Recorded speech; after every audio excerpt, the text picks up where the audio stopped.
അങ്കോലയിൽ അർജുനയുടെ രക്ഷാപ്രവർത്തനം പൂർണ്ണമായി ഉപേക്ഷിച്ചുവെന്ന M Vijin MLA. തൃശൂരിൽ നിന്ന് ഡ്രഡ്ജർ എത്തിക്കാനുള്ള നീക്കം രക്ഷാദൌത്യം നിർത്താൻ വേണ്ടിയായിരുന്നു. രക്ഷാദൌത്യം തുടരുമെന്ന് പറഞ്ഞ ആരെയും കാണുന്നില്ല എന്നും വിജിൻ അങ്കോലയിൽ പറഞ്ഞു.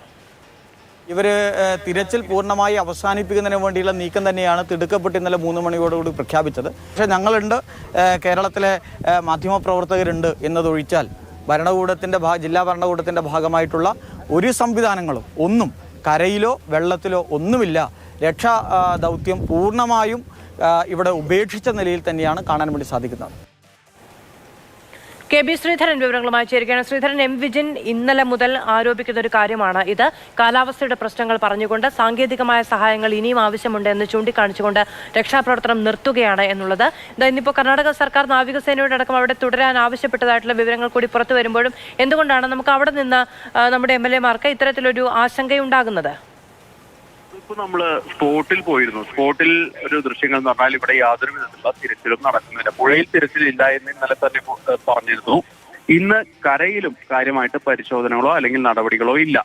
റോഡ് ക്ലിയർ ആക്കുന്ന ചില ജോലികൾ നടക്കുന്നുണ്ട്. അല്ലെങ്കിൽ തന്നെ പുഴയിൽ സ്പോട്ട് ചെയ്ത ഒരു ട്രക്കിന് വേണ്ടി കരയിൽ തിരച്ചിൽ നടത്തുക എന്നുള്ളത് തന്നെ അതിന്റെ തന്നെ ആവശ്യമില്ലല്ലോ. ഏതായാലും നിലവിൽ പരിശോധനകൾ ഒന്നും നടക്കുന്നില്ല. നേവി ഇല്ല, NDRF ഇല്ല, SDRF ഇല്ല.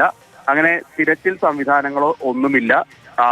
ഒന്നും നിർത്തുന്നില്ല എന്ന് ഇന്നലത്തെ യോഗത്തിൽ കർണാടക പറഞ്ഞിരുന്നു. പക്ഷേ ഇന്ന് ഇതിനിപ്പോ ഒരു താൽക്കാലിക വിരാമം ഉണ്ടായിരിക്കുകയാണ്. അത് പൂർണ്ണവിരാമമാകുമോ എന്നുള്ളൊരു ആശങ്ക തന്നെയാണ് എം വിജിൻ പങ്കുവെക്കുന്നത്. സംവിധാനങ്ങളൊക്കെ ഇവിടുന്ന് മാറി ഇനിയിപ്പോൾ പുഴയിലെ ഒഴുക്ക് ഒന്ന് നിലച്ച് അല്ലെങ്കിൽ ഒഴുക്കൊന്ന് കുറഞ്ഞ് കാലാവസ്ഥ പൂർണ്ണമായി അനുകൂലമായാൽ മാത്രമേ പുഴയിൽ ഇറങ്ങാൻ ആകൂ എന്നുള്ള ഒരു കാര്യമാണ് കർണാടക ഉത്തര കന്നഡ ജില്ലാ ഭരണകൂടം പറയുന്നത്. മറ്റൊരു കാര്യം, കേരളത്തിൽ നിന്ന് ഡ്രഡ്ജർ എത്തിക്കാനുള്ള ശ്രമങ്ങൾ നടത്തുന്നുണ്ട്. ഡ്രഡ്ജറിന്റെ സംബന്ധിച്ച സാങ്കേതിക വിദഗ്ധർ ഇവിടേക്ക് സംഭവ സ്ഥലത്തേക്ക് പുറപ്പെട്ടിട്ടുമുണ്ട്.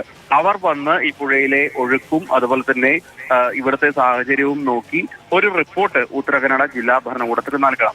എങ്കിൽ മാത്രമേ ഇവിടെ ആ ഡ്രഡ്ജർ പുഴയിൽ ഇറക്കാനാവൂ. എന്നാൽ ആ ഡ്രഡ്ജർ പുഴയിൽ ഇറക്കുന്നത് സംബന്ധിച്ചും വലിയ പ്രശ്നങ്ങളുണ്ട്. അതായത് ഈ കുത്തൊഴുക്കിനെ നേരിട്ടുകൊണ്ട് അതിനിവിടെ നിൽക്കാനാകുമോ, പ്രവർത്തിക്കാനാകുമോ എന്നുള്ളത് വലിയൊരു ചോദ്യമാണ്. അതിന് സാധ്യത വളരെ കുറവാണ് എന്നുള്ള ഒരു കാര്യങ്ങൾ വിദഗ്ധർ പറയുന്നുമുണ്ട്. നിലവിലേതായാലും ഇപ്പോൾ ഡ്രഡ്ജറിന്റെ ആളുകൾ, അതുമായി ബന്ധപ്പെട്ട ഉദ്യോഗസ്ഥരും അതിന്റെ നിർമ്മാതാക്കളും ഇവിടേക്ക് വരുന്നുണ്ട്. അവർ ഇവിടെ എത്തി നാളെ രാവിലെ ആയിരിക്കും ഈ സംഭവ സ്ഥലത്തേക്ക് എത്താനുള്ള സാധ്യത. അവരെത്തി ഈ പരിശോധന നടത്തി ഒരു റിപ്പോർട്ട് നൽകിയ ശേഷം മാത്രമേ കർണാടകയിലെ ഈ എഞ്ചിനീയർമാരെ കൂടി ഒരു വിലയിരുത്തലിന്റെ ശേഷം മാത്രമേ ഡ്രഡ്ജർ കൊണ്ടുവരുന്ന ഒരു കാര്യത്തിൽ തീരുമാനമാകൂ. ഏതായാലും അപ്പോഴേക്കും 1-2 ദിവസം കഴിയാനുള്ള ഒരു സാധ്യതയും നിലനിൽക്കുന്നുണ്ട്.